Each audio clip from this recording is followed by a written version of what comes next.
সকাল সকাল অনেক তাড়াতাড়ি ঘুম থেকে লেট করে 9টার দিকে উঠে ফ্রেশ হয়ে ছাদের উপর বসেছিলাম। আমি আর রাজেশ, তারপরে দেখতেই পাচ্ছ এই সাইডে আছে আমাদের দুধটাকে রেখেছি ঠান্ডা হওয়ার জন্য, কারণ গরমে ঠান্ডায় দুধ তো খেতেই হবে, কারণ প্রোটিন দরকার ওই জন্য। তারপরে বসে বসে কিছু ভালো লাগছিল না, কারণ হালকা হালকা ঠান্ডা লেগেছে, দমে কষ্ট হচ্ছিল। দেখতে দেখতে আরেকটা পার্টনার চলে আসলো, দেখতেই পাচ্ছ। আর এইদিকে হলো ভাবছিলাম কি করব 9টার দিকে উঠেছি। তারপরে কিছুক্ষণ ভাবার পর মাথায় আসলো যে আজকে আবার আমাদের স্কুল আছে।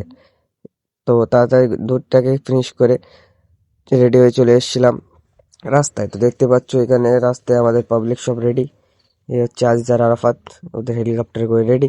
এবার দেখতে দেখতে চলে আসলাম আমরা স্কুলে। স্কুলে আমাদের ভাই ব্রাদের সাথে দেখা। তারপর দেখতে পাচ্ছ আরো কিছু ভাই ব্রাদের সাথে দেখা হওয়ার পর দেখলাম ওই সাইডে খেলা হচ্ছে। তো হাঁটতে হাঁটতে চলে যাচ্ছিলাম খেলার মাঠে। তো দেখতে পাচ্ছ আমি তাদের খেলা দেখছি, আর এইদিকে দেখতেই পাচ্ছ রেফারির কাজ করছি। তোমরা তাদের ব্লগটা এনজয় করো বা